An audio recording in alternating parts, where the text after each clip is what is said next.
And we are rolling. This is Matthew Struck.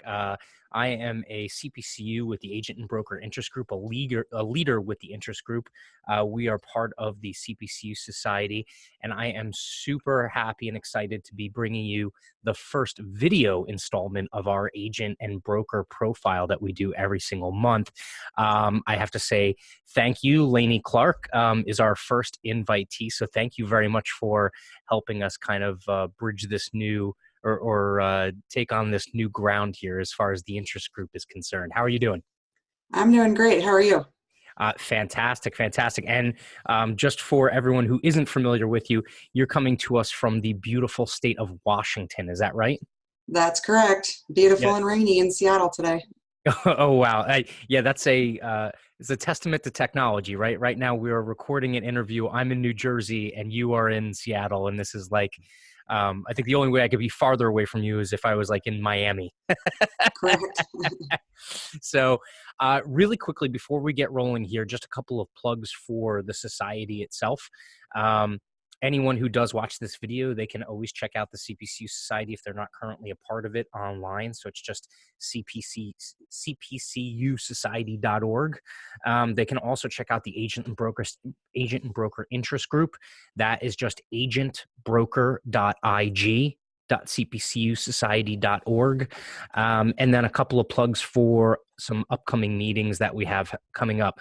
The big annual meeting we've rebranded as something called Into Risk. And that's actually used to be the big annual meeting just for CPCUs. Now it's open to pretty much any insurance or risk management professional. That's going to be in Washington, D.C. And that's coming up on October 8th to 10th this year. And then something that I'm sure, Lanie, you're excited about. You don't have to travel too far for this one. The Leadership Summit is now called Scale, and it is happening April 30th to May 2nd in Portland. And seeing as how that's right around the corner from you, are you going to be able to make it this year, Lanie? Oh, yes. We plan to have a good representation from Parker Smith Feek at the Into Risk Leadership, the Scale Leadership Convention this year. Awesome. And that's a great lead in. So really quickly, what is your position at Parker Smith Feek, and who is Parker Smith Feek? Are you a regional broker? Do you have any kind of specialties? What does the company really specialize in? So I am a client executive at Parker Smith Feek, which is working on the largest accounts in our office. I work for our real estate team, specialize on real estate accounts. That also includes all other type operations that don't really fit into our other groups. I have some lawyers. I have a wildland firefighting contractor. Definitely a wide variety. Mm-hmm. Our large accounts are considered about $80,000 in revenue and up. Parker Smith Feek is a regional broker, still privately owned, privately held. We're growing fairly rapidly right now. We've opened our Portland office about 2 years ago, and then this last summer we opened up our Tacoma office, and we're in process of opening up a Spokane, Washington office as well. And I think I also saw you guys do you have an office, or you have personnel located in Alaska? Is that right? That's correct. Yep. We have an Alaska office, and then fairly recently, I think 2 months or 3 months or so ago, we announced that we purchased a agency in Hawaii. So we're also over in the sunshine state of Hawaii as of now. So how quick was it after that announcement that most of the personnel over there tried to find some justification for visiting the Hawaii office? Pretty much everybody is willing to go on over there if we need to, for sure. Yeah. All hands on deck, right? That's right. That's right. All right. So really quickly, for anyone who's unfamiliar with this platform, this is something that the Agent and Broker Interest Group started up about 1.5 years ago, I want to say, doing these profiles just because people, they're not necessarily familiar with what property and casualty brokers and agents really do, right? They think of us as salespeople for the most part. Some of us, our jobs are more service oriented than sales, right? And then also even within the charter property and casualty underwriter kind of realm, it's kind of rare for people to think of professional insurance designations for brokers and agents. It's rare for them to think of the CPCU at the very top of that list. Some do, but it's not necessarily universally thought about kind of thing, as far as a lot of agents and brokers go for other designations first. But so that being said, we wanted to kind of create this almost biopic series of profiles to get people to understand what agents and brokers do, and also just how diverse the job roles and the people are within the agent and broker universe. So the first question that I'm going to ask you has to do with how you got involved in the insurance industry. And I know that a lot of people have varying stories as far as how they got involved in the insurance industry. So what is yours? Well, mine is, I think, actually a fairly regular one. It was my mother's fault. She was working for American States at the time, and I was fresh out of college and didn't really have a direction. So she advised me to start there, kind of in a entry type level role in the audit department. And I started out there, trained as an underwriter for about a year or so after Safeco bought American States.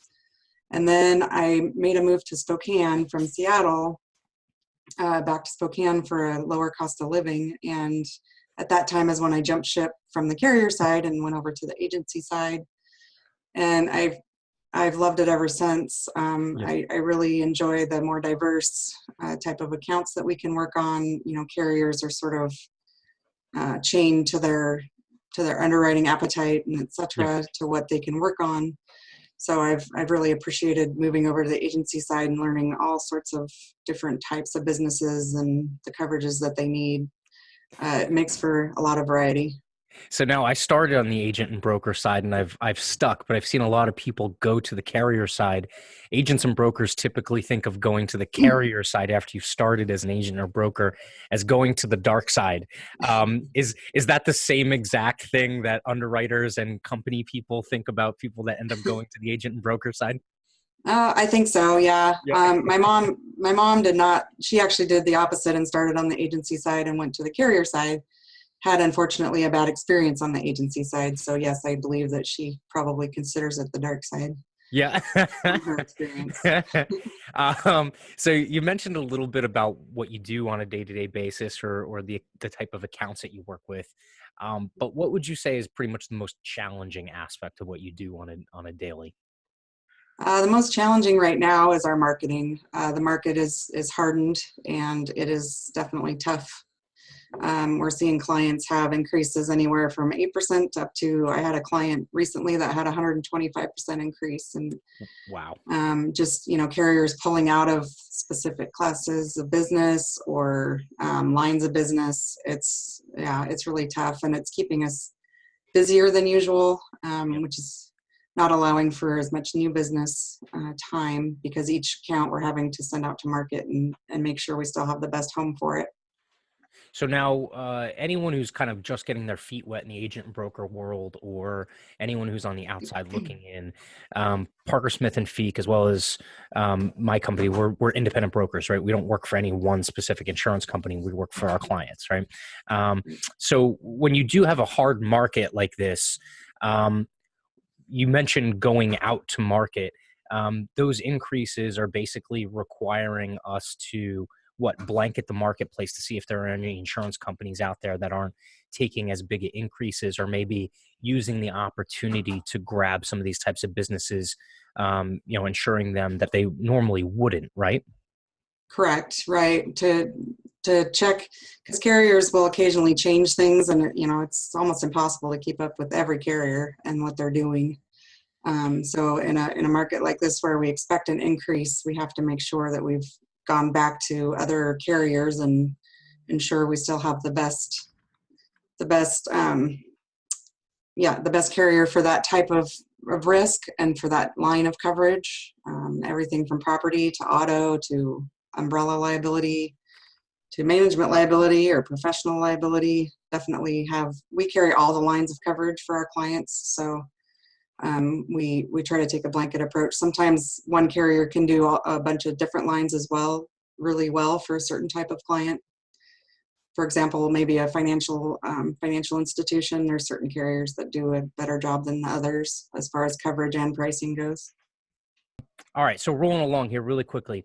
So thank you for that. So as far as the most rewarding part of your day, what would you say that is in terms of your, what you're doing on a day-to-day basis? The most rewarding part of my day is if I can find a solution for a client, especially right now that I have still occasionally gotten decreases for them and or better coverage for the same price. And that's Yeah. definitely the best day when that can occur for our I, clients. that's a home run. That's always a fun conversation to have with the clients, right? Absolutely. Yes. Just, uh, or helping assist in getting a claim covered is another area. Our office has a full claims department, which is a little unusual for an independent agency. oh, wow. And we definitely fight back for our clients if we feel like something is not being approached correctly. That's fantastic. Yeah, that's I think a lot of people they're not too familiar with insurance, or it's a really strange product, right? It's one of those things you purchase but you hope you never have to use. Um, Yes. but if you do use it, you hope that it responds, to the best of your expectations, right? So that's a really good value differentiator. Yes. So having a standalone claims department is a differentiator for you guys. Is there anything else that kind of like sets Parker Smith and Feek apart from the other agents and brokers that you compete against on a daily basis? Yes, there's a couple of different ones. We also have a separate loss control department, which I have been learning a lot from recently. We have a fellow that runs that department that's been with our company for over 30 years. Oh, wow. Very knowledgeable, knows his stuff in and out, and he will join the loss control representatives from the carriers, and ensure that everything is done as thoroughly as possible, because we also want to help our clients prevent losses. Oh, that's And fantastic. then, yeah, and then also our client executives, which is my title, as well as senior account managers and account managers. We're much more involved in the process, I believe, than other agencies. We go out on renewal meetings with our account executives or the sales folks. Hmm. We're there to help gather the details and make sure those details get done appropriately. Because as we Awesome. know, the sales folks are generally that's not their focus. Yeah, So they're on the next, knocking on the next door over. Yeah. exactly, um, yeah. So we really enjoy that we get to go out, pre-renewal, renewal meetings.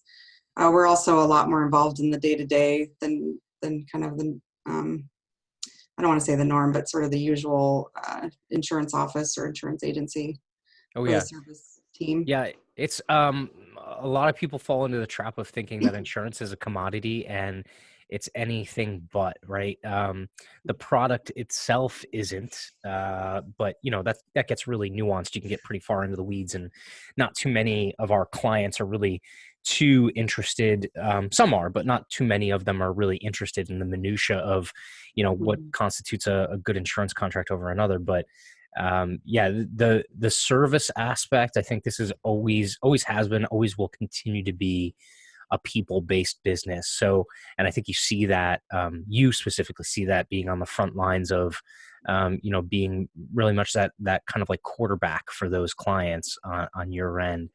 To that end, what do you see the biggest challenges for agents and brokers in general, in the near term, and as well as like kind of out into the future, if you can look in your crystal ball a little bit? Well, most definitely, it's the fact that we don't have enough new energy coming into the industry.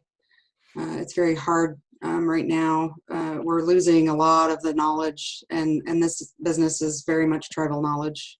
Hmm.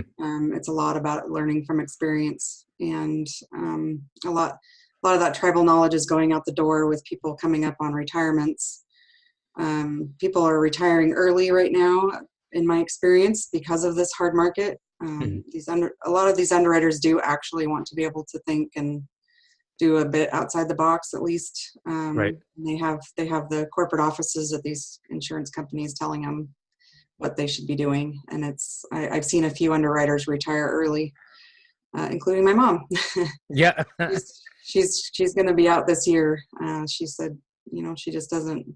She wants to get paid to think. She doesn't want to be in a box. So Well, it's also a blessing and curse, right? I mean, the insurance industry for a long time has been a very stable, really stable place to have a profession and a career, right?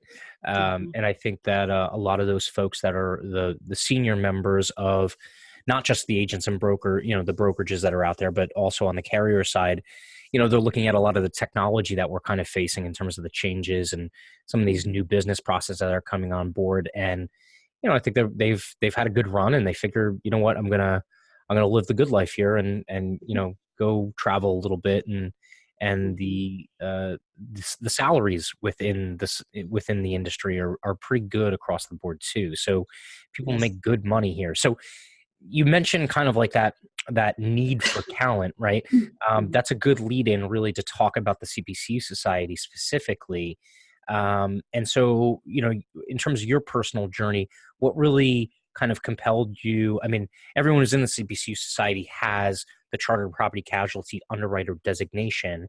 But what really compelled you to go beyond just getting the designation, become a leader within the society? Well, it's certainly just learning more about our industry and making sure that I'm involved and that I understand what the concerns coming down the pike are. The new employment practices liability or the new cyber. I'm sure something new will come along soon to replace cyber. Hmm. That's that cutting edge, coverage that people need, and really ensure that I'm on top of it for my clients. I, of course, enjoy the people. I've made some really good friends from across the country, including New Jersey and Florida, and just all over this whole great country of ours. And additionally, leadership skills. I've recently been promoted to. I also am a supervisor in my department, and so Congratulations. thank you. And learning the leadership skills that I need to help my employees flourish and have the knowledge they need to do their job every day. Again, it's up to us now. We're kind of that generation to pass along our knowledge and all these things that we've learned trial by fire, so that we can minimize that with the new generation coming in. Um, Oh, our definitely. agent, Part of this industry is definitely, they throw you into the water and tell you to learn how to swim, right? yes, exactly. So any knowledge I can get from anywhere. But CPCU, my mom had been involved. Again, going back to my mom, she had been involved with it in the past, and I knew that it was kind of an industry standard designation, and really kind of the base for getting a lot of other designations. So Awesome. Yeah. yeah, it took me a little while to get there. I started it back in 1997 Oh, wow. and took 3 parts in 2 years, and then kind of had employers that didn't really support it for a long, long time until I got to Parker Smith and Feek, and they're very strong proponents of it. So that helped significantly. That's fantastic. Yeah, Mhm. I think there's a wide range of support, or I should say, ranging from lack of support to support within the industry, specifically within the agent and broker world. And I'm glad you were able to land somewhere that really helped you kind of like finish off the process. Mostly because we may never have connected and become colleagues, which is fantastic. Mhm. The or that wouldn't have been fantastic, but it is fantastic now. Now, so within your bio that we put out, the written version, you had identified a couple of mentors, and I want to focus on one specifically. Mike Caselny is a name that a lot of CPCUs now, in fact, a lot of the younger CPCUs mention as far as being a mentor. Can you just talk really shortly about, kind of what kind of impact Mike had on you, and what that meant in terms of, your journey, both as an insurance professional as well as inside of the society? Yes, definitely. About 2 years ago, I think it was now. I think the biggest impact was that he volunteered to come to Seattle and do a tour of our chapter for our chapter. We hit the Safeco office. He spoke at, I believe he spoke at Parker Smith and Feek, and really just share his journey and his knowledge. And he has so much leadership experience that he's been in an insurance company. I can't remember off the top of my head everything he's done, but I know that he's been a leader in several different jobs that he's had in the industry, and a mentor as well. to help people learn.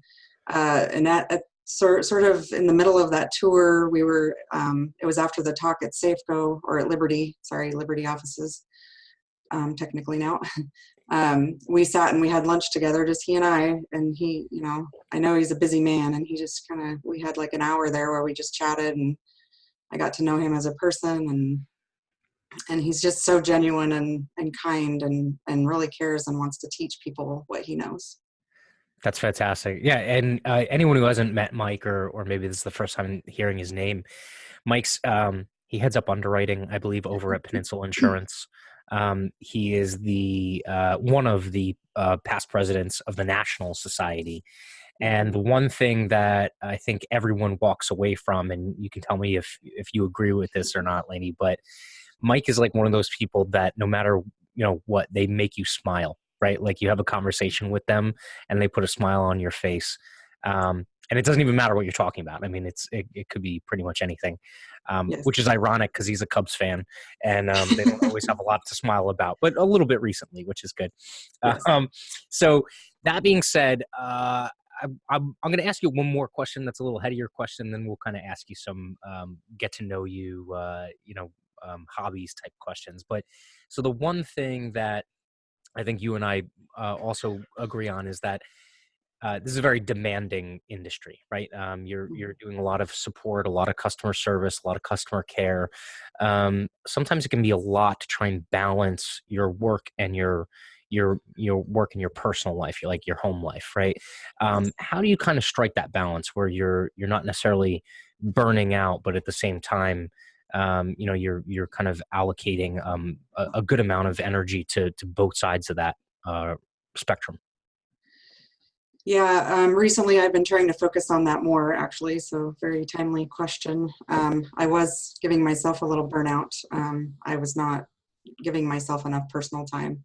Mm. And it's interesting, I find that now that I'm focused on that more, which involves I'm getting up and exercising 3 days a week before I go into work, because we sit at a desk all day and we really need to move our bodies. Yep. I'm making sure that at least one weekend day is entirely free of work. Mm-hmm. As much as pretty much, I've been doing pretty well with it, actually. Yep. I just took a vacation and was really able to take that vacation for the most part. I had forgotten something and I took ownership of that and logged in and took care of it because I realized I had forgotten it and needed to get done. But otherwise, we had a week off and it was great. That's fantastic. So yeah. now I know you had just traveled to Las Vegas, right? We initially tried to make this work via the connection you had there at the hotel, and it just didn't work out. But it's fantastic that we were able to link up here. So Vegas is a pretty crazy place to visit. I've actually never been myself yet, and I want to get out there. But one of the questions on the profile is kind of the most unusual or interesting place that you've ever visited. And this one I did not expect. I know that you're fairly, I guess you're a lot closer to this than I am, but you had mentioned that you had visited, and forgive me if I murder this name, Aitutaki in the Cook Islands. How was that? Correct. That was fantastic. That was actually for my honeymoon with my husband, my now husband, Chris. Okay. So that was a little over 5 years ago. So we celebrated our 5-year anniversary last May. It was actually really amazing. It was the chain of islands where they filmed the Survivor Cook Islands. Oh, wow. Okay. And so they had one of the uninhabited islands still had a little table and some chairs and stuff that the people had made to sit on and whatever they did. I don't watch the show, but it was interesting. It's a beautiful place, just nice and calm and peaceful, and it was a great calming place to be. We went for 10 days to New Zealand as well. 4 days in New Zealand and 6 days in the Cook Islands. Oh, that sounds so fun. Yes. Yeah, no, I'm envious of that most interesting place visited answer. All right, so last but not least, and I know you're a very busy person, so I'm gonna let you go pretty quickly here. But so I'm a big movie guy, a movie and book guy. One of the questions on the profile is basically, what your favorite movie is. And so what is your favorite movie and why? So my favorite movie is actually Armageddon, which my husband doesn't enjoy because he does not like end of world kind of movies. But Mhm. the reason I enjoy it is actually that Bruce Willis reminds me of my dad in that movie Oh. when he chases when he chases him around the boat trying to shoot him in the beginning of the movie because he catches him with with his daughter. That's definitely my dad. Is that a storyline that played out with your now other half? Is that No, actually, he loves Chris to death, which is very strange. But when I was a teenager, yes, That's good. That's good. yes. Yeah, no. I think what's funny is, so as far as your favorite movie goes, that's probably also the worst nightmare for a property underwriter as a movie, right? Yes, um, just the everything just idea that something falling from space could obliterate most of the property on the planet. I mean, obviously, we yes, would have bigger problems than paying out insurance claims at that point. But um, right. all right. Well, so thank you very much. I appreciate you being the inaugural interviewee for the video version of the profile of an agent and broker for the Agent Broker Interest Group. Thank you all for all that you do as a leader in the interest group. Again, for those folks who don't know, the agent and broker interest group, any of the CPCU society leadership positions are completely volunteer. No one gets paid or anything like that for those positions. So everything that Lanie, myself, and everyone else who's a part of the leadership team does, we do it gratis. So that is basically something that we're not necessarily getting an immediate return on investment on, but we are really working to try and advance the industry and kind of bring this to agents and brokers and help them understand more accurately how the CPCU designation and the society can help them be more competitive. So Lanie, thank you very much for your time, and I appreciate it. Thank you, Matt. Have a good one. You too.